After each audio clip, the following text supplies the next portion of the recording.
Hello friends, आप सभी का स्वागत है। आज हम बात करने वाले हैं स्ट्रेटेजिक माइंडसेट बाय थिबो म्यूरिस बुक के बारे में। प्रकाश एक 32 साल का आदमी जो हमेशा से अपनी लाइफ को लेकर थोड़ा सा कंफ्यूज रहा है। वो एक मिड साइज कंपनी में काम करता है और हर महीने सैलरी मिलने पर बस यही सोचता है कि आखिर वो अपनी लाइफ में क्या कर रहा है। कुछ साल पहले उसने बड़े सपने देखे थे, एक अच्छी नौकरी, खुद का घर और वो सब कुछ जो एक परफेक्ट लाइफ के लिए चाहिए। लेकिन अब दिन बस ऑफिस के काम और वीकेंड के बिंज वॉचिंग में निकल जाते हैं। एक दिन ऑफिस से लौटते वक्त मेट्रो में बैठे बैठे प्रकाश ने सोचा कि उसे अपनी लाइफ में कुछ बदलने की ज़रूरत है। उसने अपने दोस्त अरुण को फ़ोन किया, जो हमेशा उसे कुछ नया पढ़ने और सीखने की सलाह देता था। अरुण ने एक किताब सजेस्ट की, स्ट्रेटेजिक माइंडसेट, एक 7 दिन का योजना को पहचानने के लिए क्या महत्वपूर्ण है और एक ऐसी रणनीति बनाने के लिए जो काम करती है, द्वारा थिबो म्यूरिस। प्रकाश ने तुरंत अपने फ़ोन में किताब डाउनलोड कर ली। उस रात उसने खुद से प्रॉमिस किया कि चाहे कुछ भी हो वो इस किताब को पूरा पढ़ेगा।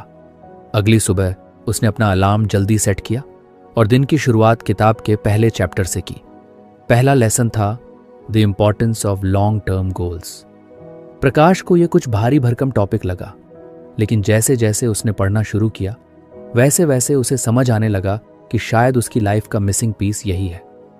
किताब में लिखा था कि अगर आपकी लाइफ में कोई लॉन्ग टर्म गोल नहीं है तो आप अपने छोटे छोटे डिसीजंस में ही उलझ कर रह जाते हो।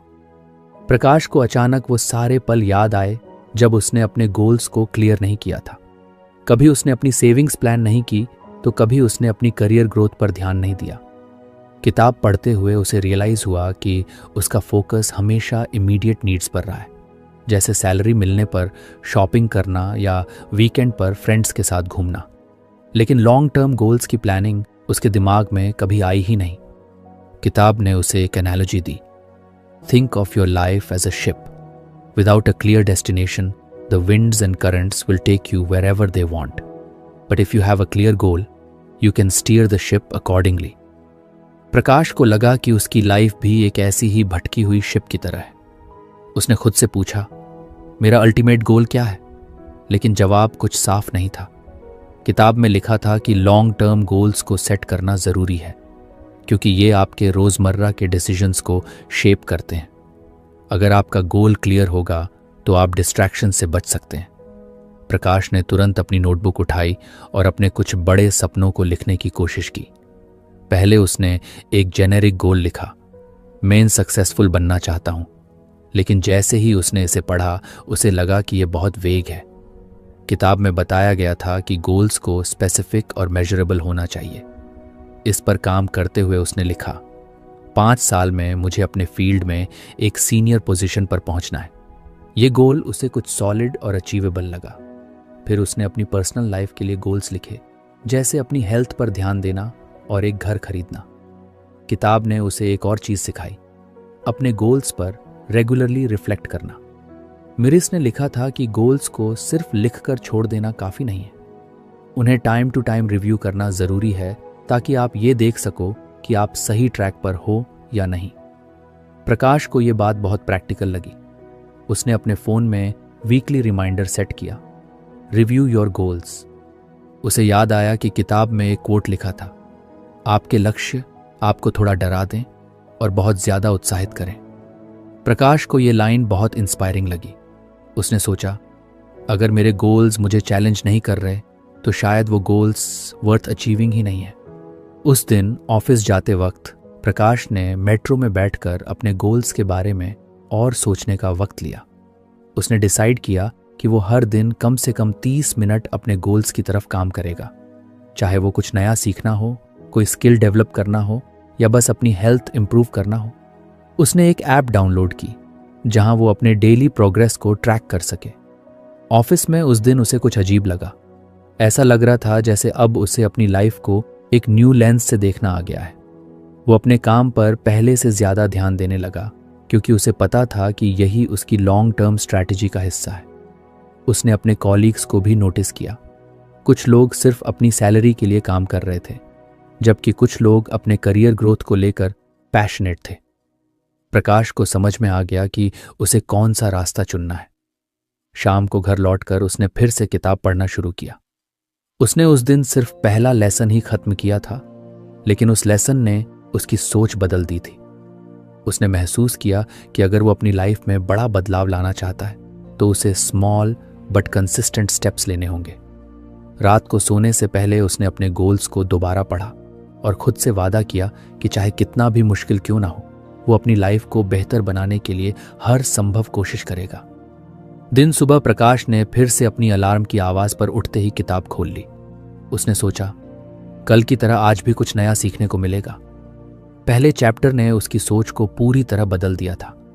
अब वो लाइफ में फोकस और क्लैरिटी लाने के लिए जेन्युइनली एक्साइटेड था। आज का लेसन था इफेक्टिवनेस ओवर एफिशिएंसी। उसने पढ़ना शुरू किया और धीरे धीरे हर लाइन में डूबता चला गया। किताब की शुरुआत में म्यूरिस ने एक सवाल पूछा, are you doing the right things और जस्ट डूइंग थिंग्स राइट?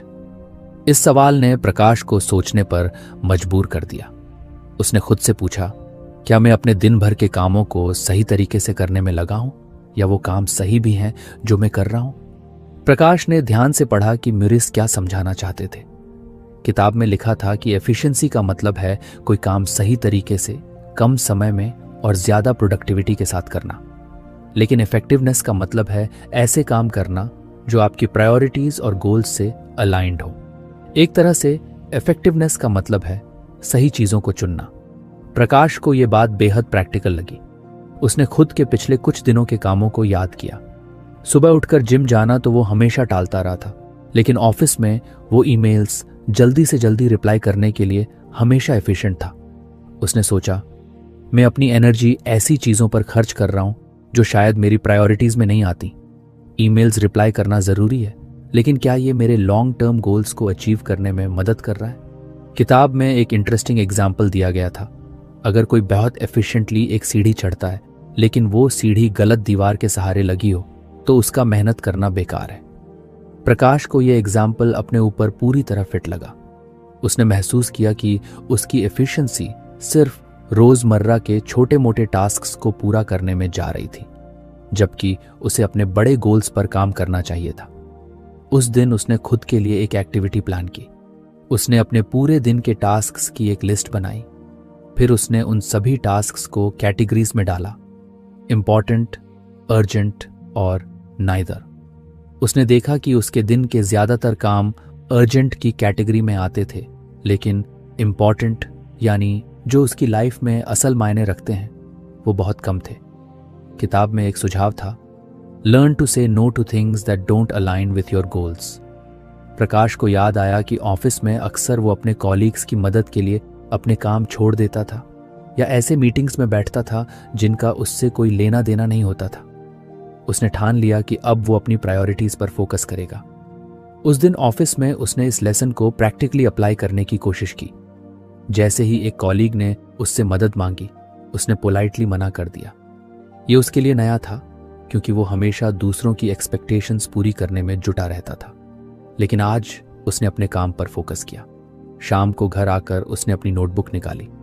उसने दिन भर के अपने कामों का एनालिसिस किया। उसे लगा कि उसने एफिशिएंट बनने के बजाय इफेक्टिव बनने की तरफ एक कदम बढ़ा लिया है।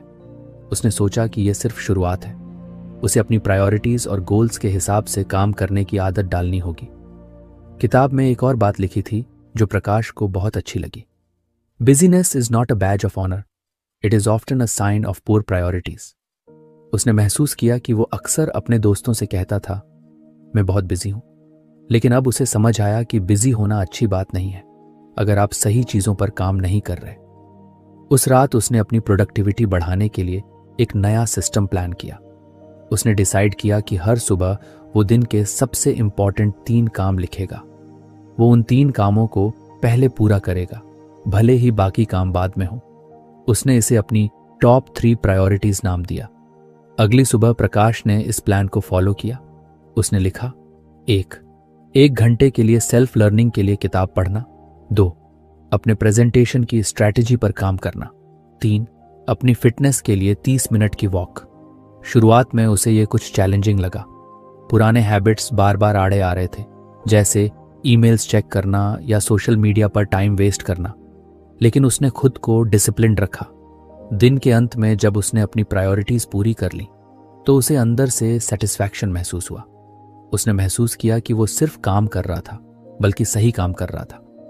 किताब में एक और इंटरेस्टिंग कॉन्सेप्ट था, परेटो प्रिंसिपल, जिसे 80-20 रूल भी कहा जाता है। इसमें बताया गया था कि आपकी 80% अचीवमेंट्स आपकी 20% एफर्ट से होती हैं, 20% एक्टिविटीज से आती हैं। प्रकाश ने इस कॉन्सेप्ट को अपनी लाइफ पर अप्लाई करने की सोची। उसने लिखा कि कौन से 20% काम उसे उसकी 80% सक्सेस देंगे। उसने पाया कि सेल्फ लर्निंग, नेटवर्किंग और हेल्थ पर ध्यान देना उसकी स्क्रिप्ट के सबसे बड़े फैक्टर्स हैं। अगले कुछ दिनों में प्रकाश ने नोटिस किया कि उसकी माइंडसेट बदलने लगी है। वो अब हर काम को करने से पहले खुद से पूछता, क्या ये मेरे गोल्स के लिए जरूरी है?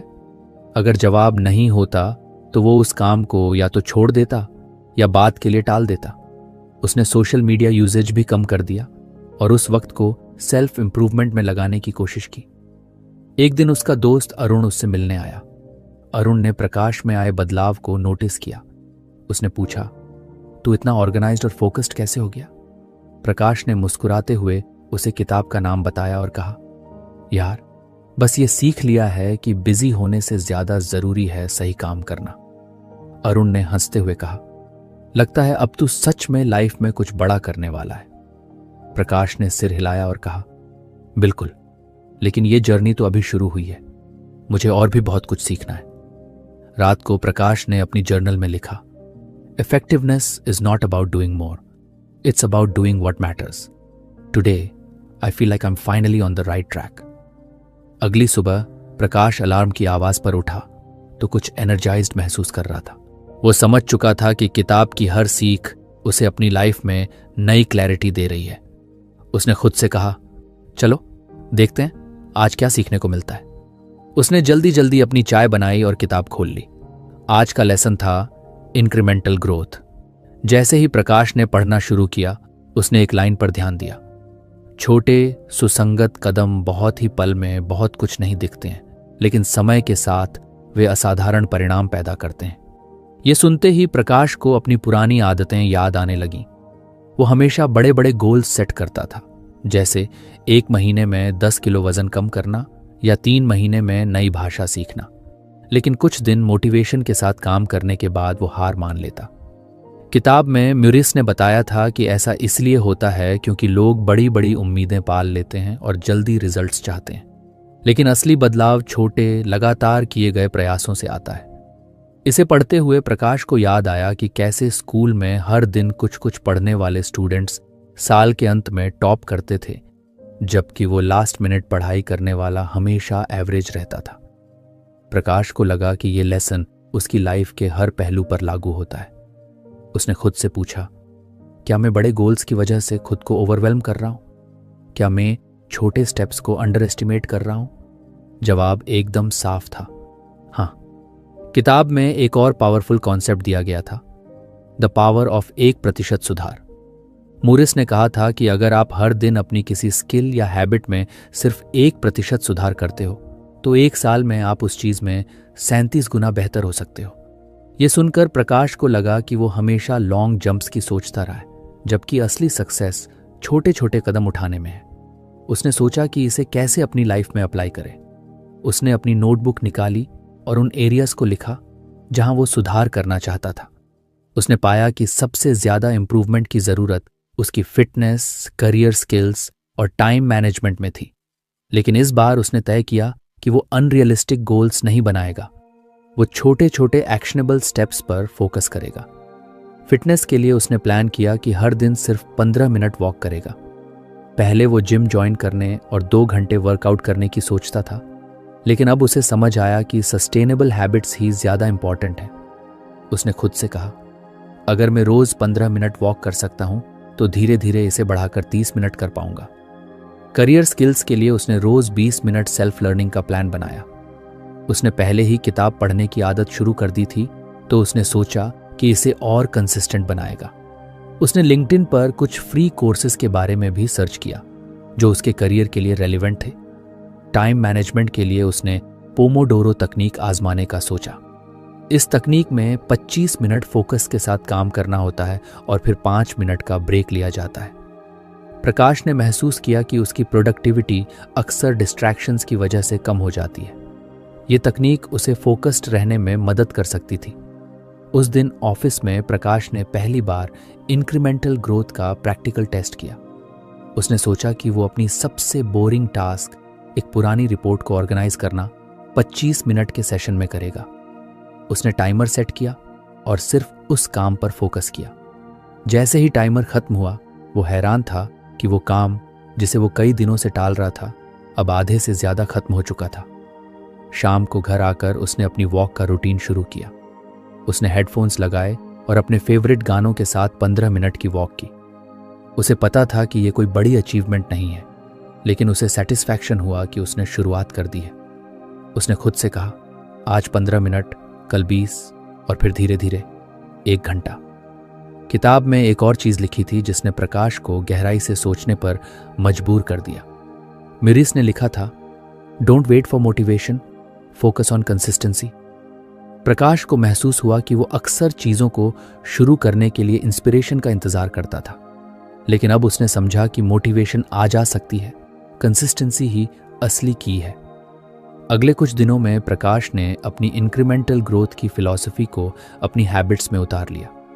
वो सुबह उठते ही किताब के 2 पेज पढ़ता, ऑफिस में पोमोडोरो सेशंस में काम करता और शाम को 15 से 20 मिनट वॉक करता। उसने महसूस किया कि वो हर दिन कुछ बेहतर महसूस कर रहा है। एक दिन उसने सोचा कि क्यों ना इस फिलॉसफी को अपनी फाइनेंसेस पर भी अप्लाई किया जाए।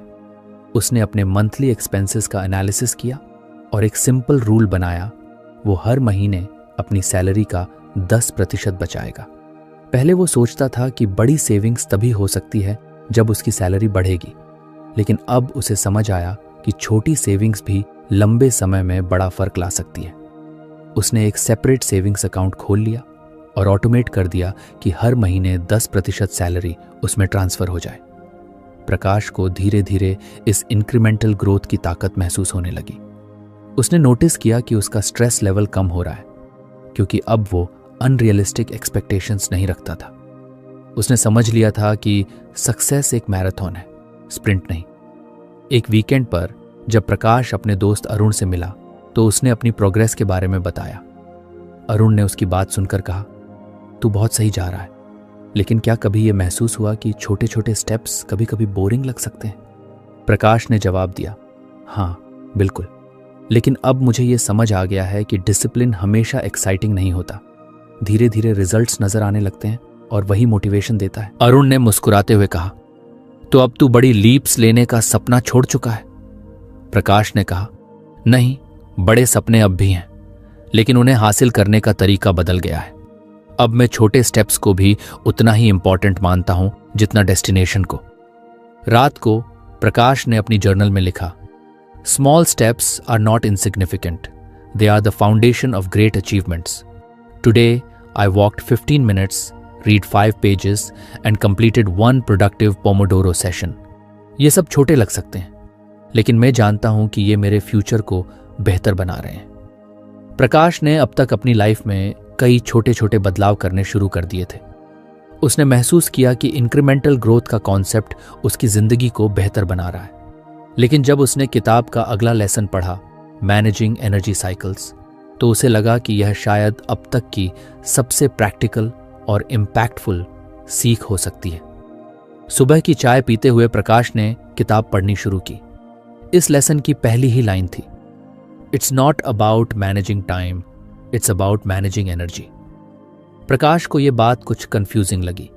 उसने हमेशा सुना था कि टाइम मैनेजमेंट ही प्रोडक्टिविटी का सबसे बड़ा रहस्य है, लेकिन म्यूरिस कुछ और ही कह रहे थे। उसने पढ़ना जारी रखा। किताब में बताया गया था कि हर इंसान के एनर्जी लेवल्स पूरे दिन में फ्लक्चुएट करते हैं। कोई सुबह ज्यादा एनर्जेटिक होता है तो कोई रात में। म्यूरिस ने कहा था कि प्रोडक्टिविटी का असली राज ये है कि आप अपने पीक एनर्जी आवर्स को पहचानो और उन्हें सबसे चैलेंजिंग कामों के लिए इस्तेमाल करो। बाकी लो एनर्जी आवर्स में ऐसे टास्क्स करो जो ज्यादा दिमाग नहीं लगाते। प्रकाश ने सोचा, यार ये तो एकदम सही बात है। मैं अक्सर सबसे मुश्किल कामों को तब टैकल करता हूं जब मेरा दिमाग थका हुआ होता है और फिर उस काम में ज्यादा वक्त लग जाता है। उसने तुरंत अपनी नोटबुक निकाली और खुद से सवाल किए। 1. मेरे दिन के कौन से घंटे सबसे प्रोडक्टिव होते हैं? दूसरे, मैं किस वक्त सबसे थका हुआ महसूस करता हूं? तीसरा, क्या मैं अपने हाई एनर्जी समय का सही इस्तेमाल कर रहा हूं? उसने अपनी दिनचर्या पर गौर किया। उसे याद आया कि सुबह का समय उसके लिए सबसे अच्छा होता है। चाय पीने के बाद वो तरोताज़ा महसूस करता था और तब उसका दिमाग सबसे तेज चलता था। लेकिन अक्सर वो उस वक्त ईमेल्स और छोटे मोटे कामों में उलझा रहता था।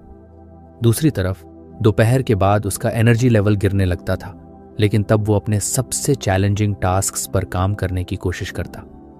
किताब में म्यूरिस ने सुझाव दिया था कि अपनी एनर्जी को मैनेज करने के लिए सबसे पहले आपको अपने एनर्जी साइकिल्स को ट्रैक करना होगा। प्रकाश ने इसे अगले कुछ दिनों के लिए आजमाने का फैसला किया। उसने अपने दिन के हर घंटे का एनर्जी लेवल नोट करना शुरू किया। उसने एक सिंपल स्केल बनाया, लो, मीडियम और हाई। कुछ दिनों तक ट्रैक करने के बाद प्रकाश ने पैटर्न्स देखे। सुबह 8 बजे से 11 बजे तक उसका एनर्जी लेवल हाई था। दोपहर 2 बजे से 4 बजे के बीच ये लो हो जाता था। शाम को 6 बजे के बाद ये फिर से मीडियम हो जाता था। ये पैटर्न्स देखकर उसे लगा कि अब वो अपने टास्क्स को बेटर ऑर्गेनाइज कर सकता है। उसने सोचा कि चैलेंजिंग काम जैसे प्रेजेंटेशंस बनाना या स्ट्रेटेजिक प्लानिंग वो सुबह करेगा, जबकि रिपीटेटिव या सिंपल काम जैसे ईमेल्स का जवाब देना वो दोपहर में करेगा। अगले दिन प्रकाश ने अपनी नई स्ट्रैटेजी को लागू किया। उसने सुबह उठते ही अपने सबसे इंपॉर्टेंट काम की लिस्ट बनाई। उसका पहला काम था अगले हफ्ते की क्लाइंट प्रेजेंटेशन तैयार करना। उसने चाय पीते ही इस पर काम करना शुरू किया। पहले वो इस काम को दोपहर में करता, लेकिन अब उसने इसे अपने हाई एनर्जी समय पर शिफ्ट कर दिया। प्रकाश को एक बड़ा फर्क महसूस हुआ। मुश्किल काम जो पहले उसे भारी लगता था, अब सरप्राइजिंगली आसान लग रहा था। वो जल्दी और ज्यादा फोकस के साथ काम कर पाया। 2 घंटे में उसका प्रेजेंटेशन ड्राफ्ट तैयार हो गया। उसने खुद से कहा, यार, ये एनर्जी मैनेजमेंट तो सच में कमाल की चीज है। दोपहर में जब उसका एनर्जी लेवल लो था, उसने सिर्फ ईमेल्स और छोटे मोटे एडमिन टास्क्स पर काम किया। उसने देखा कि ये टास्क्स कम एनर्जी में भी आसानी से हो गए। उसे महसूस हुआ कि उसने अपने समय और एनर्जी का सही इस्तेमाल किया। शाम को जब उसका एनर्जी लेवल मीडियम पर था, उसने अपनी सेल्फ लर्निंग पर काम किया। उसने किताब के अगले कुछ पेज पढ़े और एक नई स्किल पर रिसर्च की। दिन के अंत में उसे सेटिस्फैक्शन था कि उसने पूरे दिन को अच्छे से मैनेज किया। किताब में एक और बात थी जिसने प्रकाश को सोचने पर मजबूर कर दिया। म्यूरिस ने कहा था, rest and recovery are just as important as work. Without adequate rest, even your peak hours lose their potential. Prakash को समझ आया कि वो अक्सर खुद पर जरूरत से ज्यादा दबाव डालता था। वो सोचता था कि हर वक्त प्रोडक्टिव रहना ही कामयाबी का राज है, लेकिन अब उसे एहसास हुआ कि ब्रेक्स और रिकवरी इक्वली इंपॉर्टेंट है। उसने अपनी रूटीन में ब्रेक्स को शामिल करने का फैसला किया। उसने पोमोडोरो टेक्निक को कुछ ट्वीक किया। अब वो हर 25 मिनट के बाद 5 मिनट का ब्रेक लेता था और हर 2 घंटे के बाद 15 मिनट का लॉन्गर ब्रेक। इन ब्रेक्स में वो पानी पीता, कुछ वॉक करता या बस अपनी आंखें बंद करके आराम करता। कुछ दिनों में ही प्रकाश ने नोटिस किया कि उसकी एफिशिएंसी बढ़ गई है। वो पहले जितना काम 6। अरुण ने हंसते हुए कहा, तू तो अब प्रोडक्टिविटी गुरु बन गया है। प्रकाश ने जवाब दिया, यार, ये सब कुछ इतना आसान लग रहा है, लेकिन मैं पहले कभी इस पर ध्यान ही नहीं देता था। बस काम करता रहता था, बिना ये सोचे कि सही वक्त पर सही काम करना कितना जरूरी है। अरुण ने पूछा, तो अब क्या तू हर वक्त रिलैक्स रहता है? प्रकाश ने मुस्कुराते हुए कहा, नहीं यार, काम का प्रेशर अब भी होता है, लेकिन अब मैं स्मार्ट तरीके से काम करता हूं। सबसे मुश्किल काम तब करता हूं जब मेरी एनर्जी हाई होती है, और जब मेरी एनर्जी कम होती है तो मैं खुद को अननेसेसरी पुश नहीं करता। रात को प्रकाश ने अपनी जर्नल में लिखा, आज मैंने महसूस किया कि ऊर्जा का प्रबंधन समय के प्रबंधन से अधिक महत्वपूर्ण है। By aligning my tasks with my energy levels, I've become more productive and less stressed. This is a game changer. प्रकाश की ये नई हैबिट अब उसकी लाइफ का हिस्सा बन चुकी थी। उसने जाना कि एनर्जी मैनेजमेंट सिर्फ काम के लिए नहीं, बल्कि हर चीज के लिए जरूरी है, चाहे वो फिटनेस हो, रिलेशनशिप्स हो या सेल्फ ग्रोथ। अगले दिन सुबह प्रकाश अपनी रूटीन चाय के साथ बैठा और किताब का नया चैप्टर खोलते ही मुस्कुरा दिया। आज का टॉपिक था कल्टीवेटिंग अ स्ट्रैटेजिक माइंडसेट। उसने सोचा, ये तो अब तक की सारी सीखों का निचोड़ लगता है। अगर मैं इस पर पकड़ बना लूं तो शायद मेरी लाइफ एक बिल्कुल नए लेवल पर पहुंच सकती है। किताब की पहली लाइन ने ही प्रकाश का ध्यान खींच लिया। एक स्ट्रैटेजिक माइंडसेट नहीं है केवल समस्याओं का समाधान करने के बारे में, यह है सही प्रश्न पूछने के बारे में जो गहरी दृष्टि प्राप्त करने के लिए आवश्यक है। प्रकाश ने रुककर खुद से पूछा, क्या मैं अपनी लाइफ में सही सवाल पूछता हूं? उसे तुरंत जवाब मिला, शायद नहीं। किताब में म्यूरिस ने बताया कि एक स्ट्रेटेजिक माइंडसेट का मतलब है हर स्थिति को सिर्फ सतही तौर पर न देखना बल्कि गहराई से सोचना। इसका मतलब है कि समस्या का हल ढूंढने से पहले यह समझना कि समस्या असल में है क्या। प्रकाश को लगा कि यह बात उसकी पर्सनल और प्रोफेशनल लाइफ दोनों पर लागू होती है। कुछ साल पहले प्रकाश को ऑफिस में एक बड़ा प्रोजेक्ट दिया गया था। उसने पूरे जोश के साथ काम शुरू किया, लेकिन आखिरी वक्त पर प्रोजेक्ट फेल हो गया। उस वक्त उसने इसे बैड लक मान लिया था, लेकिन अब सोचते हुए उसे समझ आया कि असल में उसने सही सवाल नहीं पूछे थे। उसने कभी ये नहीं सोचा कि क्लाइंट की असली जरूरत क्या थी। वो बस सरफेस लेवल डिटेल्स पर काम करता रहा। किताब में आगे लिखा था कि स्ट्रेटेजिक माइंडसेट डेवलप करने का पहला कदम है आस्क बेटर क्वेश्चंस। म्यूरिस ने सुझाव दिया था कि हर प्रॉब्लम के लिए आपको 3 सवाल जरूर पूछने चाहिए। 1, क्यों यह समस्या मौजूद है? 2, what are the possible solutions? 3, what's the most effective solution with the least effort? Prakash ने तुरंत अपनी नोटबुक निकाली और आज ऑफिस में होने वाली एक मीटिंग के लिए तैयारी शुरू कर दी। उसने मीटिंग के एजेंडा को देखा और तीनों सवालों को अप्लाई किया। उसे महसूस हुआ कि इन सवालों ने उसे क्लैरिटी दी और उसने पहले ही कुछ प्रैक्टिकल सॉल्यूशन सोच लिए थे। उस दिन मीटिंग के दौरान जब बॉस ने टीम से प्रॉब्लम का हल पूछा, प्रकाश ने अपने स्ट्रैटेजिक तरीके से तैयार किए गए इनसाइट्स शेयर किए। उसका जवाब सुनकर सभी इंप्रेस्ड थे। बॉस ने कहा, प्रकाश, तुम्हारा पर्सपेक्टिव बेहद क्लियर और प्रैक्टिकल है। प्रकाश को अंदर से गर्व महसूस हुआ। उसने खुद से कहा, यार, ये सही सवाल पूछने की ताकत है। किताब में एक और बात थी जिसने प्रकाश को गहराई से सोचने पर मजबूर कर दिया। म्यूरिस ने लिखा था, a strategic mindset thrives on creativity and collective intelligence. Prakash को समझ आया कि सिर्फ खुद के दम पर सोचने की बजाय दूसरों की राय और उनकी स्किल्स का फायदा उठाना भी एक बड़ी ताकत है। उसने सोचा कि क्या वो हमेशा अकेले ही सारे सॉल्यूशंस ढूंढने की कोशिश करता रहा है? जवाब था हाँ। उसने उसी वक्त एक नई आदत अपनाने का फैसला किया। उसने अपनी टीम में एक ब्रेनस्टॉर्मिंग सेशन प्लान किया जिसमें हर किसी को अपनी राय रखने का मौका मिले। उसने महसूस किया कि दूसरों के पर्सपेक्टिव से उसे वो इनसाइट्स मिल सकते हैं जिनके बारे में उसने कभी सोचा ही नहीं था। अगले हफ्ते जब प्रकाश ने अपनी टीम के साथ एक प्रोजेक्ट पर काम करना शुरू किया तो उसने देखा कि एक टीम में कई अलग अलग आइडियाज मिलते हैं। एक जूनियर मेंबर ने एक ऐसा आइडिया दिया जो सबसे प्रैक्टिकल और कॉस्ट इफेक्टिव था। प्रकाश को लगा कि अगर वो अपनी पुरानी आदत के मुताबिक अकेले डिसीजन लेता तो ये ब्रिलियंट आइडिया शायद सामने ही नहीं आता। म्यूरिस ने किताब में क्रिएटिविटी को भी स्ट्रेटेजिक माइंडसेट का एक अहम हिस्सा बताया था। उन्होंने कहा था, creativity isn't limited to art, it's the ability to look at problems from new angles and craft innovative solutions. Prakash ने इसे अपनी लाइफ में इंप्लीमेंट करने के लिए एक और एक्सरसाइज शुरू की। उसने हर दिन एक समस्या के लिए कम से कम 3 अलग अलग सॉल्यूशंस सोचना शुरू किया। पहले यह कुछ मुश्किल लगा, लेकिन धीरे धीरे उसने महसूस किया कि उसका दिमाग ज्यादा फ्लेक्सिबल हो रहा है।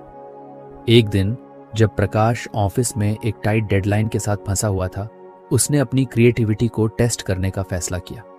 उसने अपने यूजुअल तरीके को छोड़कर एक नया और सिंप्लीफाइड तरीका अपनाया। नतीजा यह हुआ कि उसका काम पहले से आधे समय में पूरा हो गया। उसने महसूस किया कि क्रिएटिविटी सिर्फ आर्ट नहीं है, ये काम को स्मार्टली टैकल करने का तरीका भी है। प्रकाश ने किताब के उस हिस्से को भी गहराई से पढ़ा जहां म्यूरिस ने कलेक्टिव। उन्होंने लिखा था कि हर इंसान का अपना एक यूनिक पर्सपेक्टिव होता है और जब इन पर्सपेक्टिव्स को मिलाया जाए तो एक्स्ट्रॉर्डिनरी रिजल्ट्स मिल सकते हैं। प्रकाश ने खुद से कहा, यार ये तो टीम वर्क का अल्टीमेट पावर है। उसने अपनी टीम के साथ काम करते हुए यह फिलॉसफी अपनानी शुरू कर दी। अब वह हर मीटिंग में अपनी राय देने से पहले दूसरों की बात सुनता। उसने देखा कि इससे उसे नई इंसाइट्स मिलती हैं और उसका डिसीजन मेकिंग प्रोसेस पहले से ज्यादा इन्फॉर्म्ड हो गया है। प्रकाश ने महसूस किया कि स्ट्रेटेजिक माइंडसेट सिर्फ काम के लिए नहीं बल्कि पर्सनल लाइफ के लिए भी जरूरी है। उसने खुद से सवाल किया, व्हाट, क्या मैं अपने गोल्स को लेकर क्लियर हूं? 2, क्या मैं अपने निर्णयों को सही तरीके से विश्लेषण करता हूं? 3, क्या मैं अपनी क्रिएटिविटी और दूसरों की इंटेलिजेंस का सही इस्तेमाल कर रहा हूं? उसने महसूस किया कि स्ट्रेटेजिक माइंडसेट डेवलप करना एक ऑनगोइंग प्रोसेस है। ये कोई ऐसा स्किल नहीं है जो एक बार सीख लिया जाए, बल्कि इसे हर दिन रिफाइन करना होता है। रात को प्रकाश ने अपनी जर्नल में लिखा, today I learned that a strategic mindset is about clarity, creativity, and collaboration. It's not just about solving problems, it's about transforming challenges into opportunities. This is a mindset I want to cultivate every single day. प्रकाश की life अब पूरी तरह बदल चुकी थी। उसने किताब strategic mindset के हर लेसन को न केवल समझा बल्कि अपनी रोजमर्रा की जिंदगी में अपनाया। वो हर सुबह चाय के साथ किताब के कुछ पन्ने पढ़ता और उस पर सोचता कि इसे अपनी लाइफ में कैसे लागू कर सकता है। उसने देखा कि इन छोटे छोटे बदलावों ने उसकी प्रोडक्टिविटी, सोचने के तरीके और ओवरऑल सेटिस्फैक्शन को कितना बेहतर बना दिया है। अब प्रकाश सिर्फ कामयाबी के पीछे भागने वाला आदमी नहीं रहा। वो हर कदम पर सोचता, क्या यह कदम मेरी लॉन्ग टर्म गोल्स के लिए सही है? उसने अपने हर दिन के काम को अपने बड़े मकसद से जोड़ना सीख लिया था। अब वो अपने एनर्जी साइकिल्स के मुताबिक काम करता, अपने लो एनर्जी समय को हल्के टास्क्स के लिए और हाई एनर्जी समय को सबसे मुश्किल और क्रिएटिव कामों के लिए बचाता। प्रकाश की सबसे बड़ी जीत ये थी कि उसने स्ट्रैटेजिक माइंडसेट को न केवल अपनी प्रोफेशनल लाइफ में बल्कि पर्सनल लाइफ में भी उतारा। उसने महसूस किया कि ये सोचने का तरीका उसके रिश्तों, सेहत और खुद की ग्रोथ के लिए भी उतना ही जरूरी है जितना उसके करियर के लिए। एक दिन ऑफिस में उसकी टीम ने उसे एक कॉम्प्लेक्स प्रोजेक्ट सौंपा। पहले के प्रकाश को यह काम बोझ की तरह लगता, लेकिन इस बार उसने काल्म रहकर हर स्थिति को एनालाइज किया। उसने टीम के साथ मिलकर सही सवाल पूछे, हर पर्सपेक्टिव को सुना और क्रिएटिविटी के साथ एक ऐसा सॉल्यूशन तैयार किया जो सभी को प्रैक्टिकल और प्रभावी लगा। प्रोजेक्ट न केवल समय पर पूरा हुआ बल्कि क्लाइंट से भी उसे बहुत तारीफ मिली। प्रकाश के बॉस ने मीटिंग के दौरान कहा, प्रकाश, तुम्हारे काम करने के तरीके में जो क्लैरिटी और स्ट्रैटेजी दिखती है वो काबिले तारीफ है। यह सुनकर प्रकाश ने मन ही मन सोचा कि यह बदलाव सिर्फ उसकी मेहनत का नतीजा नहीं बल्कि इस किताब और इसके लेसन्स की वजह से है, जिसने उसकी सोचने का तरीका ही बदल दिया। पर्सनल लाइफ में भी प्रकाश के रिश्ते पहले से बेहतर हो गए थे। अब वो हर समस्या को एक चैलेंज की तरह देखता और उसे सॉल्व करने के लिए क्रिएटिव तरीके अपनाता। उसने अपने दोस्तों और परिवार के साथ ज्यादा मीनिंगफुल कॉन्वर्सेशंस करना शुरू किया। उसने अपनी प्रायोरिटीज को लेकर क्लैरिटी हासिल कर ली थी। रात को जब प्रकाश किताब का आखिरी पन्ना पढ़ रहा था तो उसने महसूस किया कि यह सिर्फ एक किताब नहीं बल्कि उसके लिए एक गाइड बुक थी। उसने किताब को बंद किया, अपनी नोटबुक में लिखा, this isn't the end, it's the beginning of a new way of living. Strategic thinking isn't just a skill, it's a lifestyle. Thank you, Maurice, for showing me how to live better, work smarter, and dream bigger. प्रकाश ने अपने आप से वादा किया कि वो इस mindset को हमेशा अपने साथ रखेगा। उसने अपनी किताब को अलमारी में नहीं रखा बल्कि अपने डेस्क पर रख लिया ताकि जब भी उसे क्लैरिटी की जरूरत हो वो इसे खोलकर एक बार फिर से पढ़ सके। उस रात प्रकाश सोने से पहले मुस्कुराया। उसे लगा कि वो अब वो इंसान बन गया है जो अपनी लाइफ को केवल सरवाइव नहीं बल्कि थ्राइव कर रहा है, और यही असली जीत थी। तो फ्रेंड्स, ये थी हमारी आज की बुक समरी। आपको कैसी लगी कमेंट करके ज़रूर बताएं और धन्यवाद आपका समरी एंड तक सुनने के लिए।